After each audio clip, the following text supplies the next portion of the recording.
Say! Hello, everyone, and welcome to the 13th episode of BrainWatched. I am your host, Overseer, and today I am joined by Wildcard. Hello.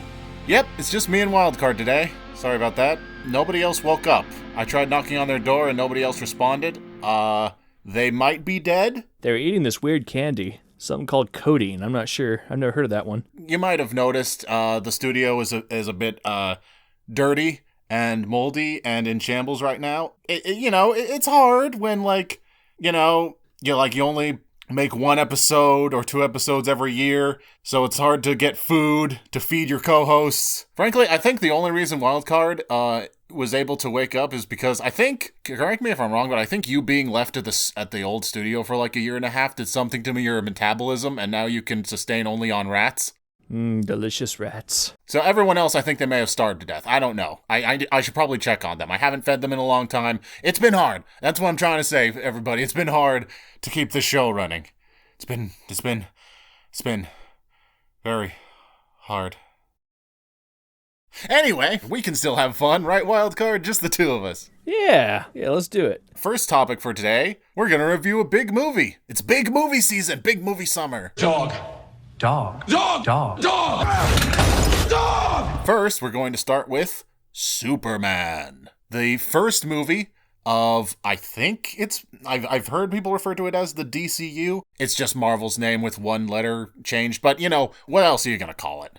Right. So yeah, first movie that's part of this new phase of DC movies. I say in quotes first because apparently The Suicide Squad, and Peacemaker are both part of this, so apparently that was the start or something. And there was also Creature Commandos, that animated show, whatever. This is the first true, I would say, mainstream beginning, because not everybody watched Creature Commandos, not everybody watched Peacemaker. So this is the real start. Oh, and this is also written and directed by James Gunn. Right. So, before I give my thoughts, Wildcard, what did you think of Superman? I have a confession to make. Yes? I've never actually watched a Superman movie before this one. I don't know why. Superman just wasn't really my shtick. I don't know. As a concept, he seemed like an overpowered god complex that, a child could write. So it just was never really my thing. I guess I was more of a Batman kid, I guess. So this is actually my first Superman movie. So the fact that they start right into the action like they do was a little jarring, but I only have myself to blame for that. Superman is famous enough at this point that they shouldn't need to rehash his origin and where he came from and all that. So I'm not going to fault them for that. Damn, thinking about it, I never actually considered that while watching a movie. The perspective of someone who had never seen a Superman anything. Like I knew a little bit about it. I know he, had laser eyes and just super everything, and I understood the concept of him having his powers because of the sun and weakness to kryptonite. Yeah, I mean I knew about kryptonite, of course, but it was a very interesting start. And overall, I don't know, I wasn't too thrilled with the movie, to be honest. It was kind of between the way it was paced and this way it was just. I mean, I'm actually a pretty good James Gunn fan. I loved his Guardians of the Galaxy's movies. This one didn't quite hit it for me like those did. It was a little less stitched together. Like there were seams to it, I guess you could say. It wasn't as seamlessly put together as other movies have been. Mm-hmm. Did you get that impression? Not really, honestly. I mean, I went into this movie pretty nervous because I've had especially when it comes to reviewing movies on this show, I have had a really bad track record lately with superhero movies. Yeah, same here. Especially when it comes to my opinion versus the mainstream opinion. Like, my worry was, everybody loves the Batman. I thought it was just okay. Everybody loved Deadpool and Wolverine. I thought it was terrible. What? So now everybody's loving Superman, and I was just like, oh no, I'm not gonna like it either, am I? Oh no. So I went into this movie. God, I was so nervous. I was just like, please like it. Please, please, please. I really like this movie. Oh my God, thank God. I really dug the hell out of this movie. So I liked a lot of, I liked how it was shot. Like, visually it was really good. It's something about the writing just kind of, it just seemed sporadic. And loosely held together. And it's not always a bad thing, and maybe it helps if you have more context. Like I said, this is my first Superman movie, but now there's just some moments. Like there's a part where, Superman's in prison. This guy who has his son, this guy can do anything, despite the fact that his son's life is on the line. A random falafel guy that he doesn't know or has no connection to whatsoever, getting shot in front of him was enough to change his heart. Was kind of okay. This idea that he could create the sun right there with just a few elements and not, gravity or all the other stuff that makes the sun, and only there for, that spot was a little far-fetched. And scenes like them falling into a black hole and his breath is the thing that can overpower a black hole. It's like, come on. But like there's little things like that. Yeah, I did think, okay, I thought we were more talking about the plot structure, but that you're just talking about, I'm just like, oh yeah, that guy did turn out like that guy who was just so scared to help Superman. By the end of the movie, you're just like, this guy seems about as strong as Superman. Yeah. He needed Superman's help to save his child. Why? But this guy can fly. This guy can can morph into anything, any element. He could become a sarin gas or something that you can't detect and just poison people without them noticing, just being in their presence, It's like, what do you need Superman for? But I guess at the time I wasn't thinking about that. I was just so engulfed in like the moment of the movie. That's fair. That's actually a problem I have with movies in general, and why I'm not too big on superhero movies. I'm more sci-fi oriented. I overthink everything. I think about all these things. It's like, come on. I also tend to overthink things. The thing is, I guess for me, it's just like if I'm invested enough, those things just whoop right over my head. Right. Yeah, I mean, to some extent I can do that, but I don't know, and like you were saying, plot structure wise, one of the things that really got me was it's almost a cliched plot point at this point, but considering the world we've lived in the last few years, 10 years even, this idea that a media report can come out and everyone will just suddenly change their heart about something. The fact that we're still doing that kind of was like, like we've seen so many times in reality here that people will just dig into their echo chambers or their predefined belief. These people who just got saved by Superman aren't going to believe some random news report that came out from some billionaire saying, oh no, he's a bad guy now. It's like, and everybody's like, oh my God, he is a bad guy, even though he just saved us. It's like, things like that, I guess. Guys, Lex Luthor is in the Epstein files. Who cares? Exactly. And I mean, yeah, sure, some of them, but like the people he just saved, really? I mean, sure, he didn't deny it. Like, they portrayed him very naively, and I don't know if that's canon, like if that's from the comics or anything.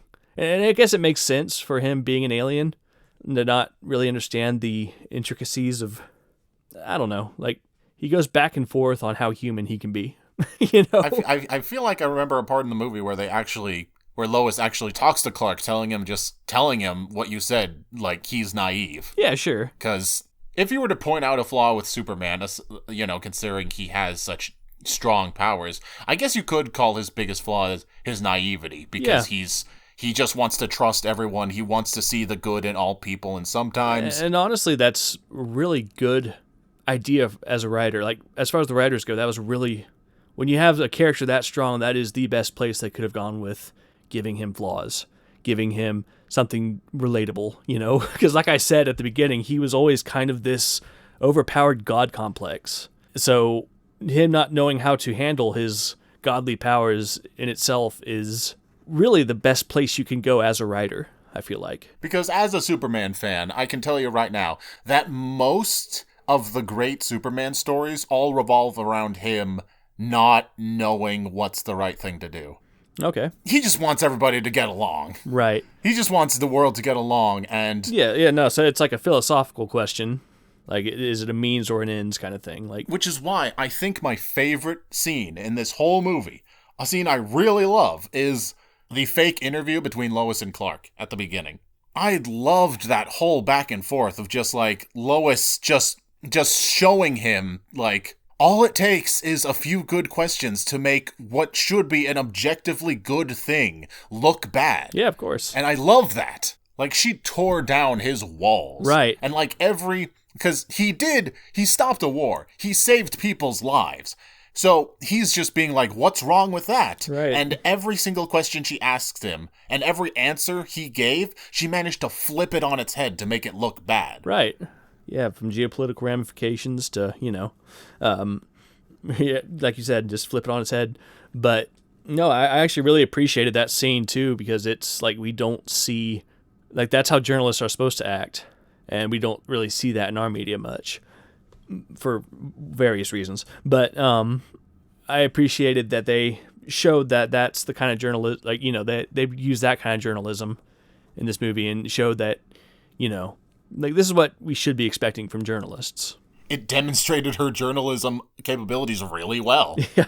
Although I think I messaged you, I thought it was funny that she was grilling him about journalistic ethics when it's implied that she's kind of sleeping with someone she's trying to get an interview with. So it's like, so maybe there's a gray area there. But yeah, no, like that was probably my favorite scene in the whole movie, to be honest. I mean, visually, I loved some of the other scenes. And Nathan Fillion's character, he was Green Lantern, right? Yes. Yeah, he reminded me of, for some reason I saw him and he reminded me of Jack from Puss in Boots. I don't know why, but it was the haircut. Yes, it was the haircut, but just kind of the general character. Not quite as whimsical and fun as Jack, but I'm not very familiar with any of those characters either. Like, I'm less familiar with them than I am with, because they're from the Justice League, right? Frankly, I don't know who the hell they are. I don't either. I know Hawk Girl. I know the name Hawk Girl. I know that man is a Green Lantern. He's not Hal Jordan, but he is a Green Lantern. Right. Mr. Terrific, I had never heard of. I have never heard of him either. No. Something I do wonder, like Lex Luthor practically has his own military, and we see him staged in places like he has bases all over. It's like, where's the actual military in this? It's like, wait a minute, like, is he the military? I thought I did have, I guess you could call this a complaint I have with the movie. It's this idea that Lex, it's like, bro, just take over the world. Right. Like, he has this super multi-layered plan of starting a war and getting Superman involved and doing all this crazy stuff. For oil. Yeah, of all things. Yeah, and doing all this stuff to get richer and all this and become king and all this. And I'm just like, bro, you're opening multi-dimensional portals. You're creating pocket dimensions. You don't have to do all this scheming and shit. Just take over the world. Right? Just be a supervillain and do it. Right, yeah. And also just this idea, I mean, he kind of, they really portrayed him. I don't know if this is how he's actually portrayed in in canon, but he kind of falls under this mythos that we give a lot of CEOs, like he's this genius, and he's controlling all the shots and micromanaging every little bit, and everything works because of that. When a lot of cases, reality shows the opposite. CEOs are kind of figureheads, and it's because of the people under them that they are as successful as they are. Not all cases. There are plenty of examples where that's not true, but there's plenty of examples where that is true. I assure you that is exactly how Lex Luthor has always been portrayed. He is genuinely a genius. Okay, so I can forgive that. But also, I loved his character. I heard, I'm not sure if this is true, but I heard he was originally auditioned for Superman and then got cast as Lex Luthor. So that is brilliant if that's true, because his character is a jealous character. So that is excellent. But that's funny. He's probably, honestly, Lex Luthor is probably one of the best characters in the movie, in my opinion. Like, he was one of the most interesting characters. He's definitely one of those villains where I would say you love to hate him. Yeah, and he plays it so well. But I don't know who the actor is. I'm sorry, I didn't research that. But he did play very well. The one problem that I have, like, he was written well too. The biggest problem I have is the way it ended. Like, he does not strike me as a person who would give up. Like he strikes me as the kind of person who would die fighting, you know? The way he was willing to let the literal earth get ripped apart to achieve his goals is very poignant, I guess. It's a very strong metaphor for a lot of different things. Yeah. But yeah, that part kind of was like, it's a little underwhelming. I don't know. You probably are right. You probably have a point. It's just, I think it goes back to me where I was just so, like, I was so invested in the story and wrapped into the story that when you say, I don't think Lex Luthor is the type of person who would just give up, and meanwhile, when Lex Luthor just started crying, I was just like, yeah, fuck you. Yeah. Just, I guess that's fair. I was happy. You're right. Maybe he's not portrayed as the type of character who would give up, but for me, it was just satisfying to watch him give up. Yeah, I mean, from the overall arcing story, I totally understand that. Yeah, absolutely. And I think that's what they were going for. But just, like I said, I was really invested in his performance. His actor, again, did phenomenal. And I don't know, like it got me, like, I don't want to say I was rooting for him, but I was very invested. So that did feel a little underwhelming to me. I just loved all the characters. I think I grew to really like each and every one of them. I think my favorite character is Lois. Yeah. But she was good. I love Lex for how just a piece of shit he was. Yeah. He was just a real piece of shit. No redeeming qualities at all. Very authentic billionaire sociopath. Yeah. Mr. Terrific was just cool. He just radiated cool. Although, was he cool or was his little orbs cool? I guess. I think he was cool. I mean, yeah, he was all right. His fight scene was a little weird. Like, it almost felt lazy on his part, but that kind of made it work because he's using technology the way he is. It's like technology is made for you to be lazy, so it really worked, I kind of felt like his fight was weird because you couldn't really see much of it. Yeah, exactly. The way it was choreographed and very... Because the whole thing was filmed from Lois's perspective. So from her perspective, it just looked like dudes were just flying around. Yeah, exactly. Just ragdolling. Right. And that was fun. But if you watch Mr. Terrific, he's just kind of just jaunting around while his orbs knock people around. And he does throw a punch every once in a while, but it was really funny. Just that. As a technomancer. Yeah, but that's cool. Yeah. No, like... When you can just effortlessly knock people away without even lifting a finger, that's cool. Exactly. No, that's where I'm going for. That's what I'm getting at, is that when you have that kind of technology and it's doing most of the work like that, that is the best way you could have pulled that off. So I'm not complaining at all. That was awesome. I'm just struggling to find words here. But yeah, no, I really like that. I don't know. I just... The emotional beats really got me. The action scenes really got me. Mm-hmm. This film it got me. I was so... I don't want to, typically people just say, it was a fun watch. I don't want that to come off as just like the movie is nothing but like spectacle. Right. But when I say this movie is a fun watch, it's a fun fucking watch. It was. Absolutely, it was. Like I said at the beginning, it wasn't really my favorite. It didn't do that much for me, but it was fun to watch. I'll give it that. One thing they did do that like I said, it was very visually good, appealing. I don't know how much they do this in other Superman movies, but they really did a good job using scale, like showing giant monsters get lifted by a tiny, basically insect of a Superman. And they use multiple scenes where he's stopping buildings from falling down and stuff like that, or kicking a lizard or a Godzilla lizard, No, absolutely. The action scenes felt big. Yeah, exactly. They use scale really well. Mm-hmm. So I guess I can just move on to random thoughts I had. For one, man, they really turned Goku into Superman and Superman into Goku. Yeah, kind of. Those motherfuckers have just totally swapped, just did a full, complete swap of backstories. What the fuck? Yeah.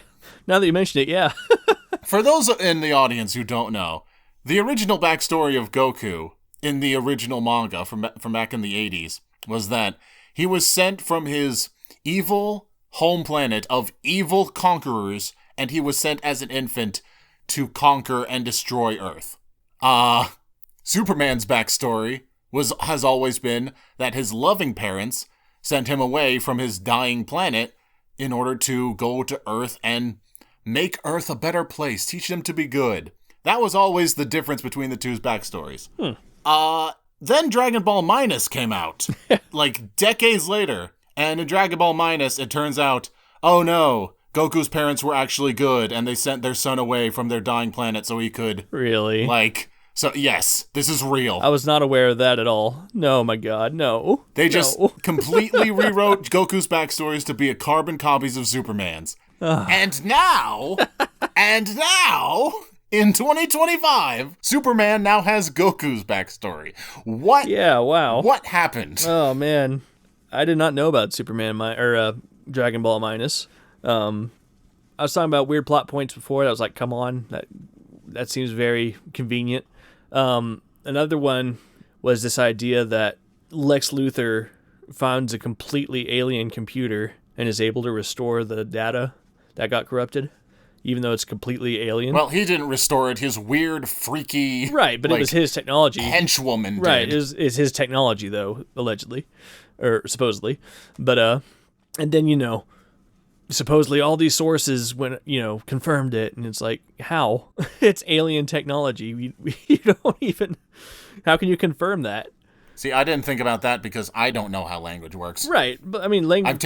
I've taken many language classes and failed all of them. Yeah, but it's like, supposedly it's an alien computer, right? So how can Earth computer scientists confirm something on an alien computer that they've only just now accessed, or that they haven't seen the original computer of? They've only got the files from Lex Luthor. It's just, that seemed a little, that was another one of those moments. No, I hear you. Other thoughts I had, I wish we had spent more time with Clark's parents. Earth parents? Yeah, Earth parents, because I feel like that would have made the final moment in the movie where he's like, put my parents on, because his robots put footage of his parents on because it soothes him. It's a complete inverse of at the beginning of the movie where they showed him his Kryptonian parents. Right. And at the end, it's his Earth parents. I feel like that moment, that ending, would have hit so much harder if we spent more time with them. Yeah, that's true. That's another one of those things where I said it wasn't, the way it was put together was a little haphazard and sporadic. I guess that would be another example of that. His parents were just there. They establish what they need to establish. They move on. They don't give you much time to introspect. They don't give the audience much time to feel the scene. Everything just kind of is happening. The most they let you really feel is that, what we said earlier, the Lois Clark interview that they do. And that's the slowest I feel like they got throughout the whole movie. And I don't know. I appreciate a movie, and they're becoming increasingly rare in more recent movies. But a movie that's willing to slow down and just allow everything that happened to sink in and the gravity to take effect or to be felt. I feel like it's a dying art, and I always appreciate it when I see it. And I don't think I really saw it in this one. Like, everything, writing-wise, the rising action had a falling action, everything connected, but the way it was portrayed just wasn't felt as well as it probably could have been. And that's not saying I didn't enjoy the movie. I wasn't as impressed as I was hoping. Yeah, I hear that. Mm-hmm. I was just, when the hype moments hit, I was hyped. Yes, the hype moments, they nailed those. It's everything else that just... And having good low moments, just as a juxtaposition, can make those high moments hit even harder, I really liked Crypto. It was one of those things where I was hoping it was just bad in the trailer and that they would fix it in time for the movie. Not really. I don't think the CG on Crypto was that good. Yeah. Like it wasn't terrible, but it's just like, it's 2025. We should have better CG dogs than this. Right. The sound design on Crypto was kind of weird. Like, I've never heard a dog, like, the dog was being playful, right? I've never heard a dog snarl while being playful. They growl. Have you ever had a dog that snarled while he was playing with you? What's the difference? Well, I mean, a growl going from and snarl being more like rawr, like there were weird sound effects where they it sounded less playful and more aggressive than I am playing with you, like you can kind of tell the energy in the sound in a dog, See, that's something I totally would never have picked up on. I was more audio oriented with things I've worked on. Like, that was where I spent most of my time. I actually went out of my way to learn audio more. I mean, I will say it does make sense that Because a lot of people wondering, like, why make Crypto Supergirl's dog? Why not just make it Superman's dog from the start? And after watching the movie, now I get it. That dog is horribly misbehaved. If Superman owned a dog, he would not act like that. Right. Aside from that, I feel like I only got one last thought, and it's not even that big. It's just something that, of all the comic book stuff that happened in this movie, because this movie is very comic booky, it's very sci-fi fantasy, it's full of cartoony shit, it's full of silly shit, but I feel like at some point I have to draw the line. Online troll monkeys? What? Okay. What? What? Huh? I don't remember this scene. Lex Luthor had an army of mind-controlled monkeys to talk bad about Superman online. Okay, I think I'm starting to remember this now. What the fuck? Why? What? Yeah, the whole thing with the... Why not just have them be bots? Why are they monkeys? Yeah, right. I guess wetware? Is this a metaphor I'm not getting? I mean, there is some sci-fi where it's like a computer cyborg interface. They call it wetware, where they want to use actual brains as processors for the computer aspects.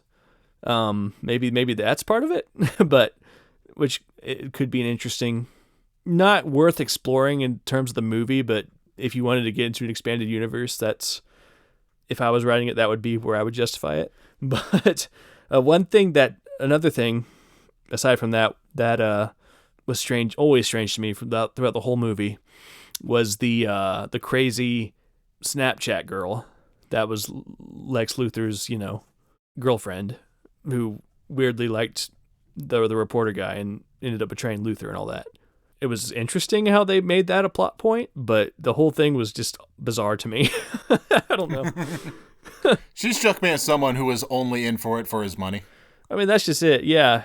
Only in for his money, and yet obsessed over this random newsroom guy for some reason. It's like, what? I don't know. She also disconnect. She also just didn't seem the most mentally stable person. Exactly. Yeah, she was a wild card.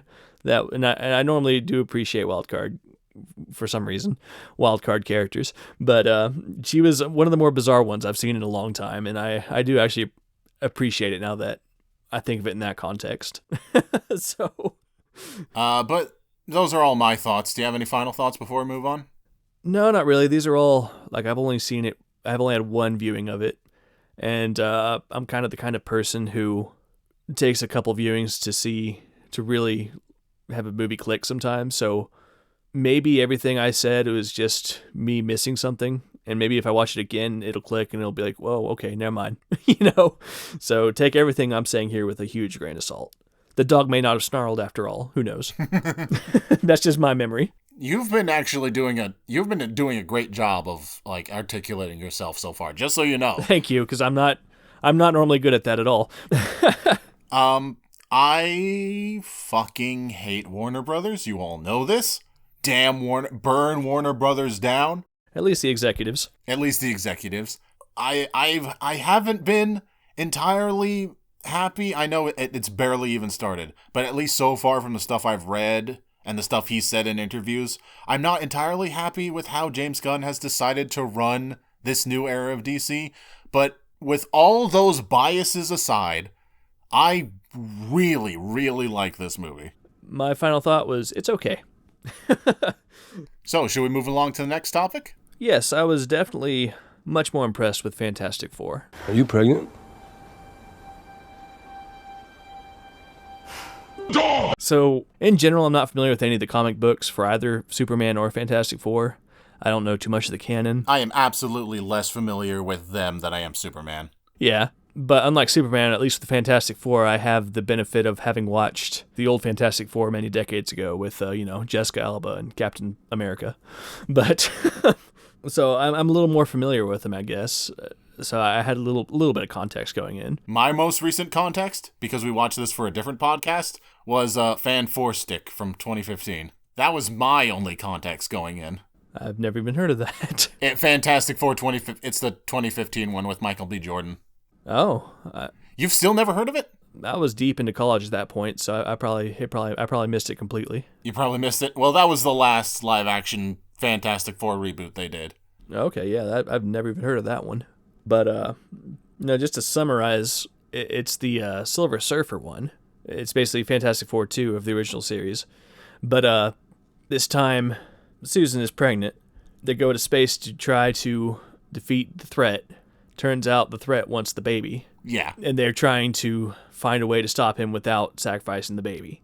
And at some point watching this, it occurred to me, The Incredibles are just a ripoff of Fantastic Four. Yes! They're just bootleg Fantastic Four. And I've never read the comic books. I don't know too much about the canon at all. I don't know if the baby is part of the canon, but I'd like to think that it's not, and that Fantastic Four is now bootlegging the bootleg, because The Incredibles had Jack, the baby, and so I like to think that they're kind of like what you were saying with Superman and Goku, just ripping each other off, and now there's a Jack in Fantastic Four. It didn't occur to me until way too late that Violet from The Incredibles, because everyone's just like, oh, we already have a great Fantastic Four movie. It's called The Incredibles. I'd always heard that, but when I realized Incredibles just straight up took both of her powers. Yeah. Like Sue Storm has two powers, to create force field and to turn invisible.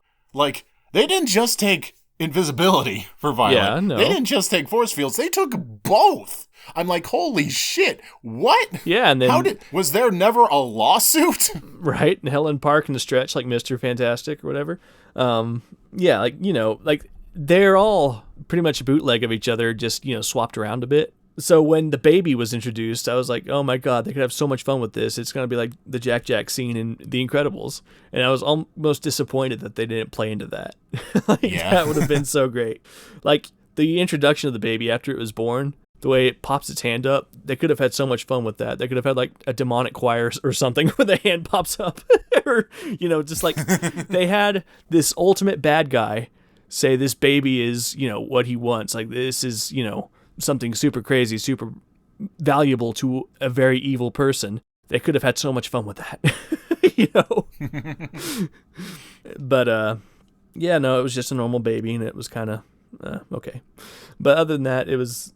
The other thing I kind of had to say about that compared to the old movie, it's my understanding that the Galactus in this one is actually closer to what he was in the comics. Man, you do not know much about comics, do you? That's what I've been told. I have not read them at all. Is that true? That's crazy. Even I know what Galactus looks like. Yeah, no, I have no idea.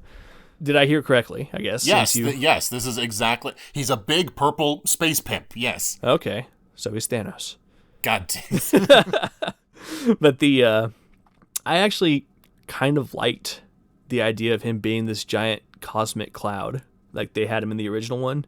They made him more like a Lovecraftian horror than some, basically a Thanos, but with less established objectives at this point. And to be fair, like with the Marvel movies, our first glimpses of Thanos, it's not clear what his objective is either, so I'm not there yet. I did think Galactus was really cool in this. He absolutely was, yeah. I wasn't expecting a machine eating the planet, and that's why I kind of like that. That's the part of it that made me appreciate the originals more Lovecraftian. Like, it's just this entity that we don't know nothing about, whereas it's a machine. A machine is more, what's the word I'm looking for? It's artificial. It's artificial. It's something that can be quantified and reverse engineered, and it's something that can be understood. And what makes a Lovecraftian horror what it is the inability to understand it. That's something I feel like the original had over this one, or a change in the original that I liked. But this is more faithful to the source material, so I can't complain too much. Like that, it's a trade-off, Yeah, totally. It's a creative choice that I appreciated in the first one, original series. I thought this movie was okay. Yeah. I don't like it as much as Superman. That's where we differ, I think. Yeah, I feel like this one was not as sporadic. This one, you were able to follow the scenes pretty well, and the characters, you were able to feel them, really connect to them. They weren't just running around doing this and that, and aside from the part where they established the MacGuffin up front, it was very, the story progressed in a way that felt pretty natural. I feel like we are in complete inverse when it comes to these two movies, which is very fascinating. Where I felt like, for me, it was a bunch of little things that really bugged me and took me out of everything. And I guess it's because, I just noticed them more in this movie because I was just more engrossed in the story in Superman than I was here. I couldn't tell you why. Maybe it's just because the characters didn't wow me as much as they did in Superman. I never got super emotionally attached to them like I did for the Superman characters. I like the characters in this one, where I got more connected to the characters in this one because they let you spend more time with the characters, where I felt like in Superman, with the exception of Lex Luthor, the characters were just there to do the thing, to move the plot along. You had a very brief moment, but you didn't get time to really get who they were.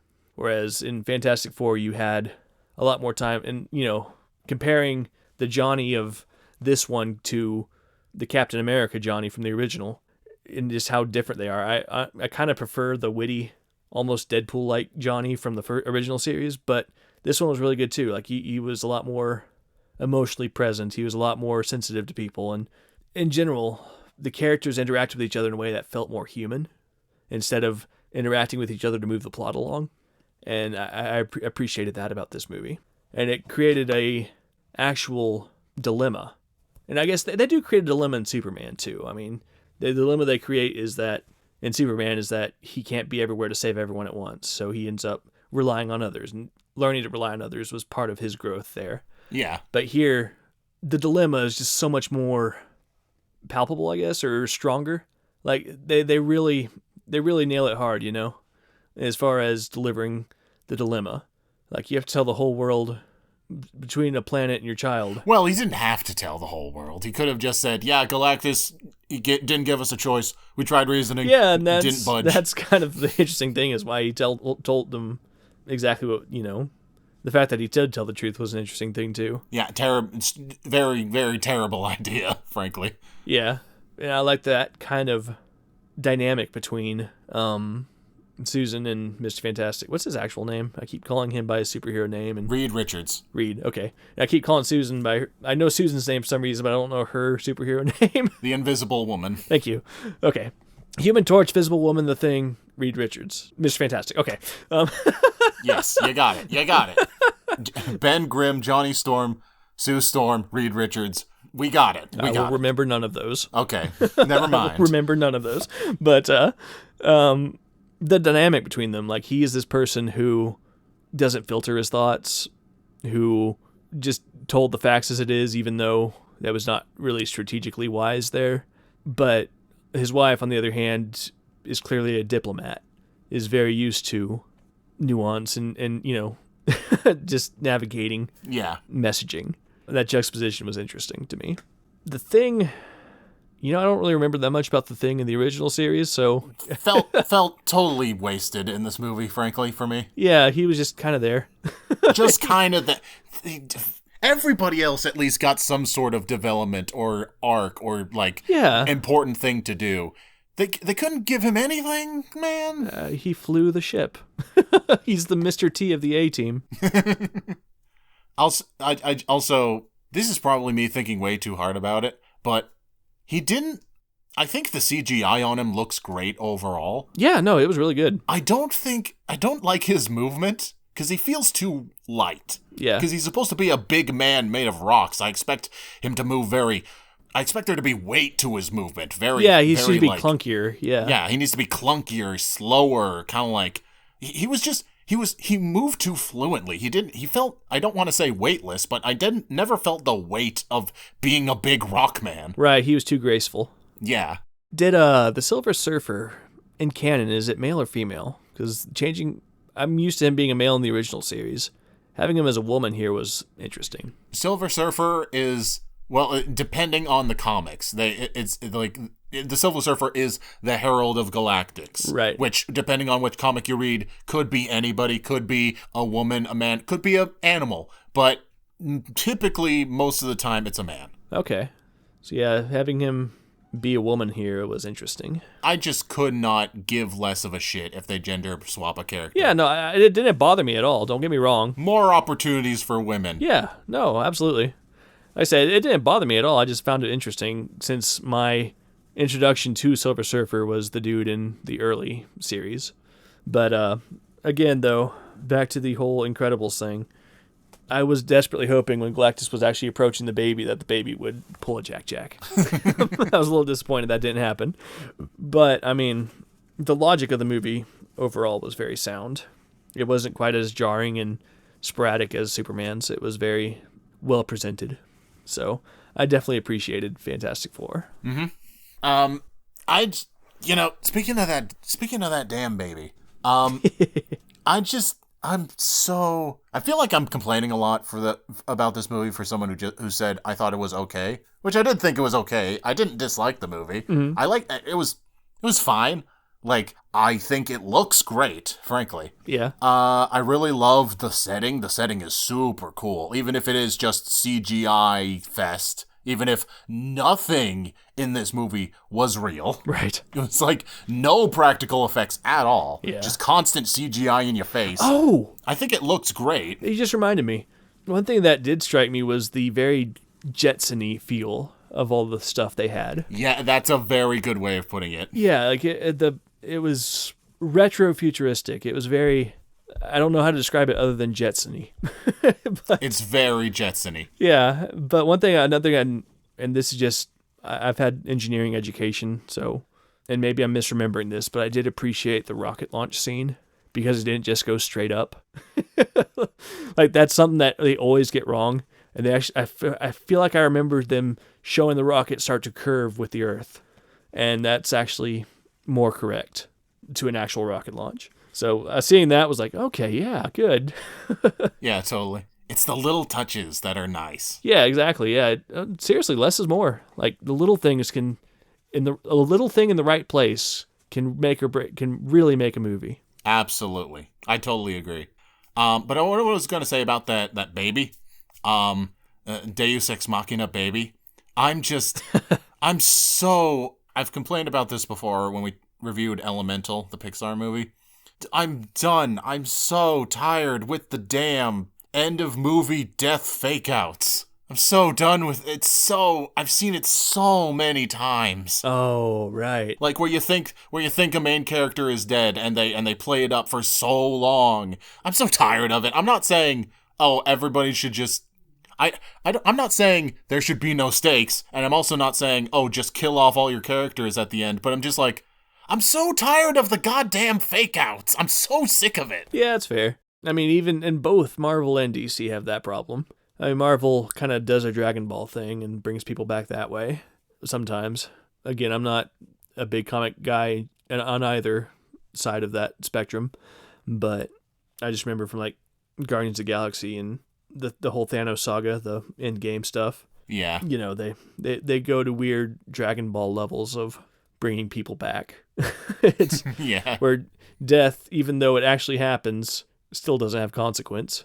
Which is why I'm so disappointed in in Marvel's the way they handled the multiverse. Because that's true. Because you'd think this multiverse would be so exciting, and then you find out, the whole thing was just an excuse for cameos. Yeah, okay. But I guess it can be a clever way, and Deadpool versus Wolverine plays with that a lot, I feel like.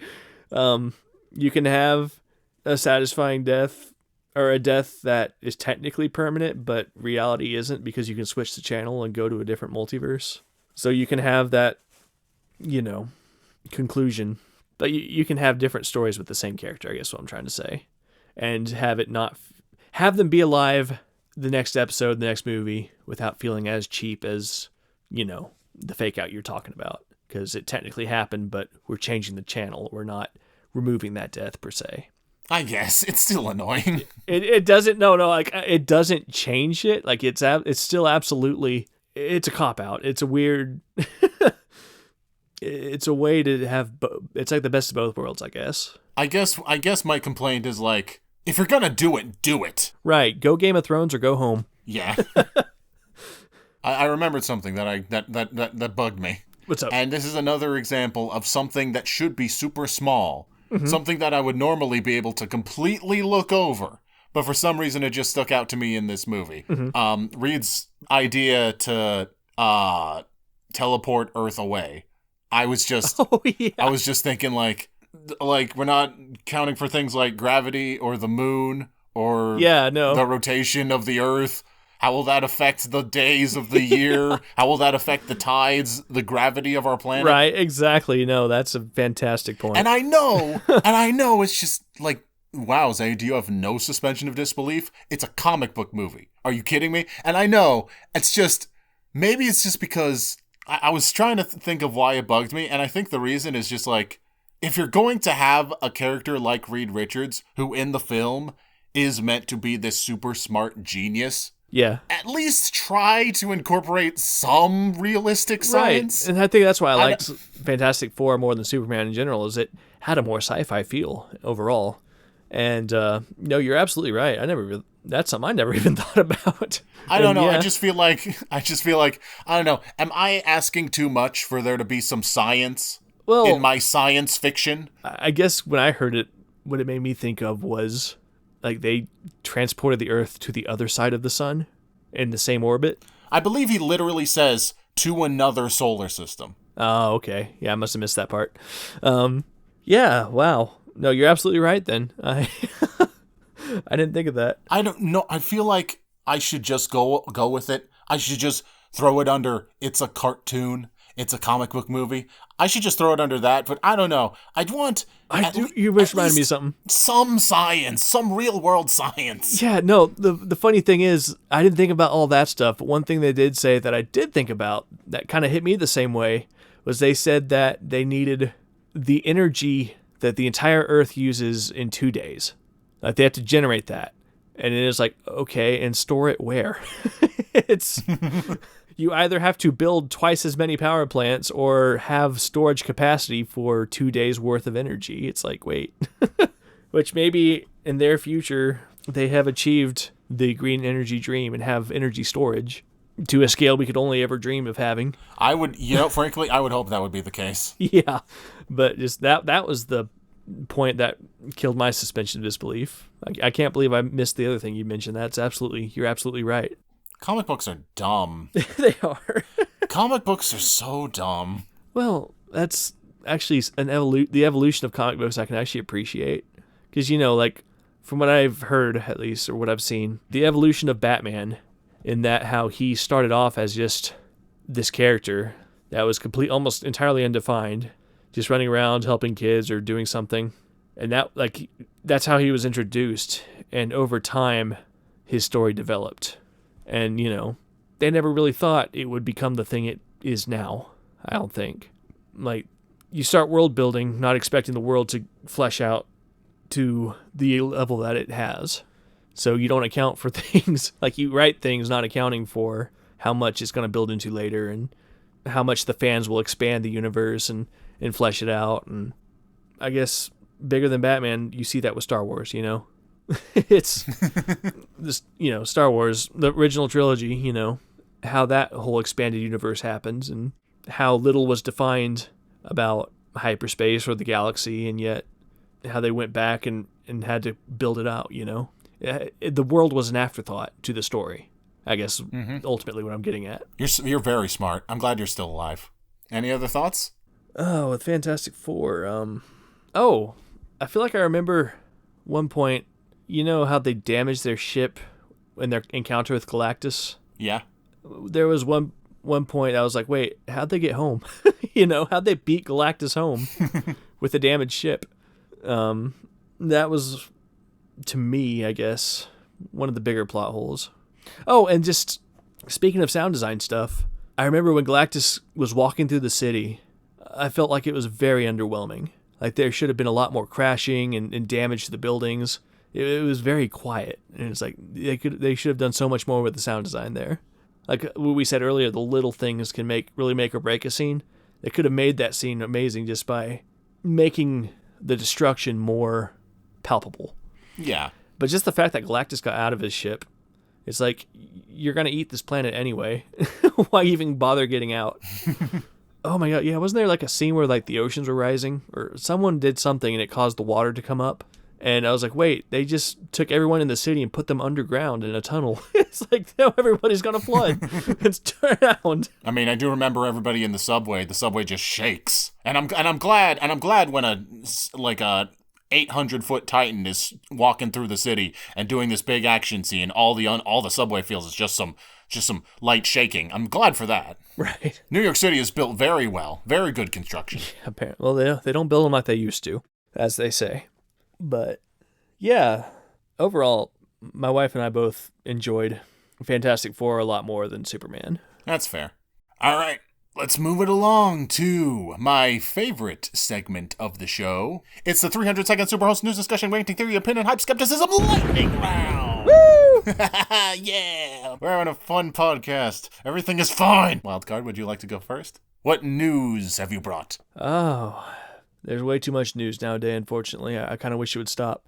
But we've been watching Phineas and Ferb recently. Oh, the new season? We're going through the old seasons and getting to the new season. Oh, sweet. Yeah, and my wife is a fan of Dexter, and she's been forcing me to watch all of it. And I'm finally up to the new season, so yeah. Yeah, sorry, all the news has been political lately, and I wish it'd stop. You know what? That's fair enough. Yeah, Phineas and Ferb and Dexter, that's what I brought. What do you have, Zay? Well, what's been going on with my life, I have some exciting news for all our viewers at home. Me and Wildcard are moving! Yay! So, while I was scrummaging through the trash lately, I found some envelopes. At first I thought they were fan mail from our beautiful viewers out there. But then I read them, and it turns out they were bills. Electric bill, water bill, gas bills, internet bills, cable bills, a lot of bills. A lot of letters from the IRS and shit. Didn't know about those, and a lot of them were very old. So, after this podcast is over, I'm going to grab the rest of the hosts, and we're going to get the fuck out of here. And next episode, you're going to see us in a whole new place. Is that why you had to start learning German? I mean, I would prefer it if you didn't say we were going on air where somebody could be watching. Ach, nein. Kind of trying to keep where we are on the down low for obvious reasons, Wildcard. I mean, yes, moving, yes. I'll pack my rats. Somewhere nearby, definitely. Yeah. Not across the world. No. But it's going to be somewhere really nice, and we're bringing the Braintron with us.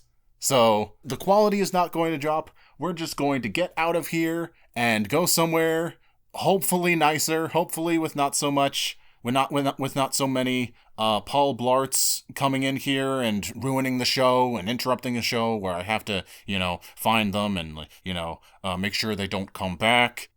Sorry, you weren't there for that episode, Wildcard. No. I was hunting rats. This might be a problem. We might need to get you some help. Yeah, it tastes like chicken. They're fine. So, exciting news. Look forward to that next episode. So unfortunately, that is the end of the exciting news, because our last topic for today is not going to be very happy. It's going to be very depressing, so if you don't want to hear about that, you don't have to, you can skip to the end. Oh no, you should be informed. Everybody should be informed. Look, it's 2025. Being informed doesn't matter anymore. Nobody cares about the truth, so fuck it. Being informed hurts. Being informed hurts. So if you don't want to hear any of this, because we're about to talk about censorship.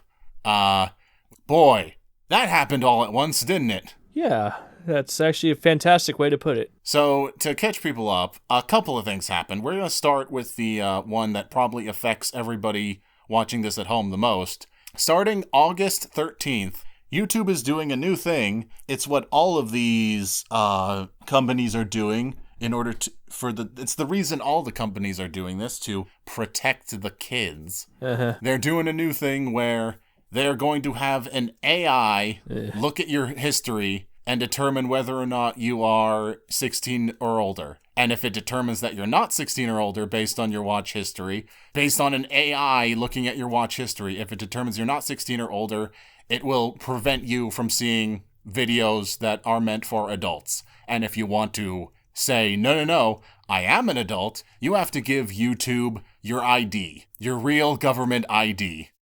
That's fucking bad. Yeah. You should never give any online corporation your ID. Yeah, they've never been hacked. They've never had a major data release. It's never happened to our most sensitive financial information, so why would it happen to, random ID databases and, just general corporate? And they would never, trade it to other companies, right? Yeah, it's not like there's an industry already existing for it. That profit off of it.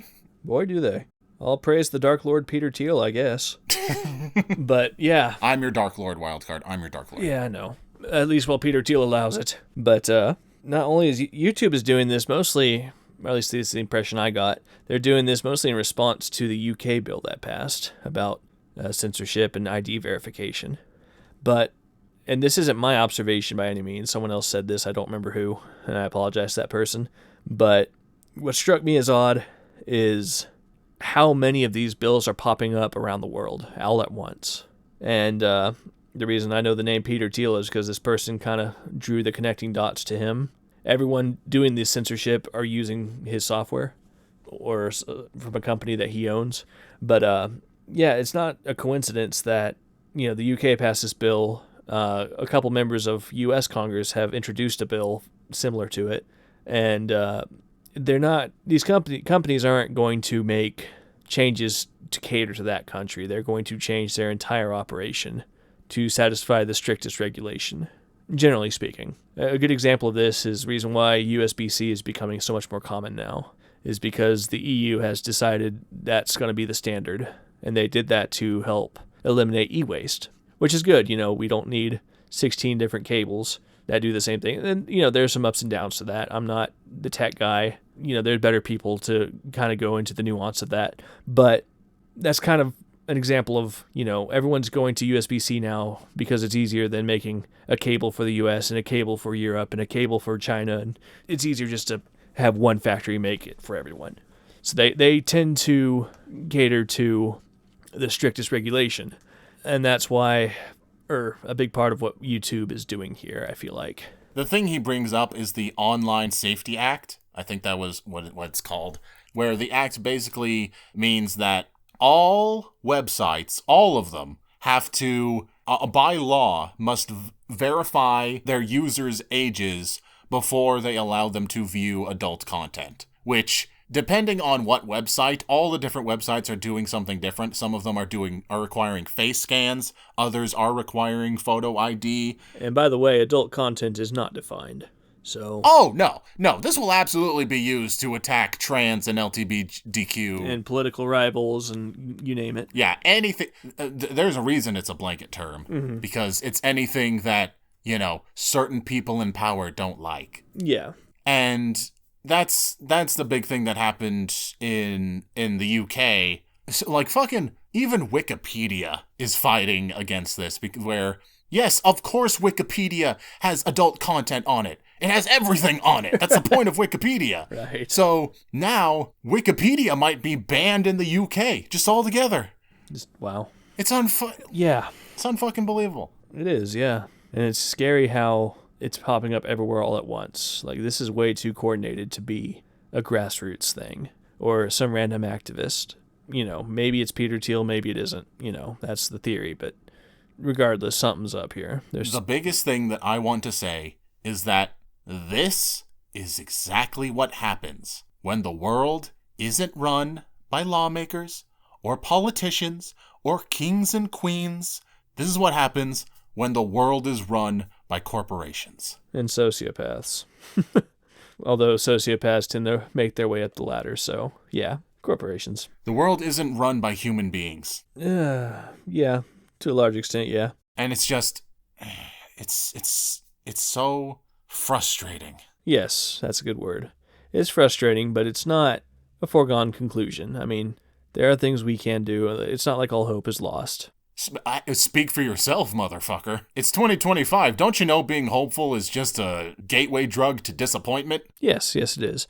But it's also an opportunity, We can build new things from this. And if I had any hope at all, if I had any optimism at all, I would hope that maybe with all this censorship and advertising and AI slop and all this garbage and bots and all this shit that is festering the internet, if I had any hope at all, I would hope that maybe this will finally finally cause people to stop using the internet and go outside again. That's exactly where I was actually trying to go with that before. Like, there is opportunity here, there's hope here, in that we can build new connections or new things. Like, okay, you've ruined the internet, let's build this new thing that, I don't know how to define it yet, because I don't know what it would be or how it would be done, but the internet wasn't always there. And there were attempts, I'm sure there were, of course there were attempts to censor and control radio and TV and other forms of communication. So, I mean, there's a bit of a natural progression here, I guess. And like you said, hopefully this is the thing that helps us reconnect with each other. Once we realize that everything is so fake that we need to start turning to each other instead of what we are used to turning to, or that there is no institution we can trust anymore, we'll have to find what's real for ourselves in reality, instead of trying to find information from sources we know are censored or controlled or unreliable. Yeah, you would hope this will cause people to reconnect again. And then you read that 30 to 40% of teens growing up today prefer talking to AI over humans, and you're just like, oh, well, fuck it, never mind. Wow, yeah. Oh, and also, whether it's worth mentioning at all, Steam and Itch.io are removing adult games because of... And over in Australia, shit was going bad in the US and the UK, but over in Australia, the activist group Collective Shout, which got GTA banned in Australia for violence against women, so they're that kind of activist group, they got in contact with MasterCard and Visa and these other, payment processors, companies, and convinced them because of, bad games on Steam that are corrupting the youth to, Yeah. Yeah, there's a reason why people call Australia the nanny state. But this is something that's affecting everybody. Activist investors. It's just goddamn, it baffles me that the protect the children thing, it still works. How are people still falling for it? I mean, it's the go-to. It's the classic politician strategy, God, country, children. You gotta point to one, and that's what moves people. It's like YouTube with the whole AI. You gotta be over. We're checking to make sure you're over 16 because we can't have kids lying about their age on YouTube. Like YouTube, you made YouTube Kids. You demonetized video with bad words. What'll make you happy? Yeah, no. How far do you need to go to protect the goddamn kids? I remember the good old days of YouTube with Filthy Frank. I mean, it's already gone considerably downhill since then. It's like, what'll it take to make you happy? How long until the children are properly protected? Well, it was never about the children, so... Yeah, never about the children. Children are just a scapegoat. They're an excuse. Exactly. To censor people and control people, and, now we have to give our ID to these companies. So, that's just begging for... Next time you're getting a job, somebody can be like, okay, let me just check your YouTube history. Yeah.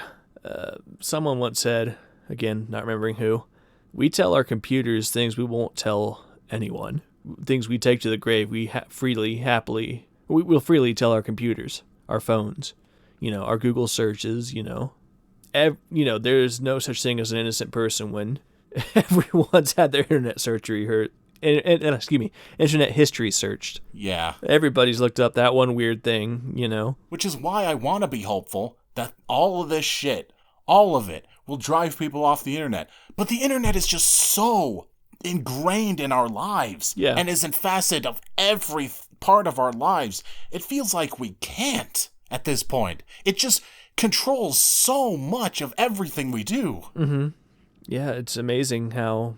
Within our lifetime, it was a frontier, and it's a frontier that's being closed. And it's a shame to see, and it's incredibly upsetting how fast that frontier has been closed. But, This is what happens when the world is run by corporations. Well, power is, to some extent, control, and everything being strived for by any system of power, be it corporate or government, is how do we control things. Whether it's the means of productions or what people can see or, power is control. I had a professor once He was talking about an interaction he had with a politician.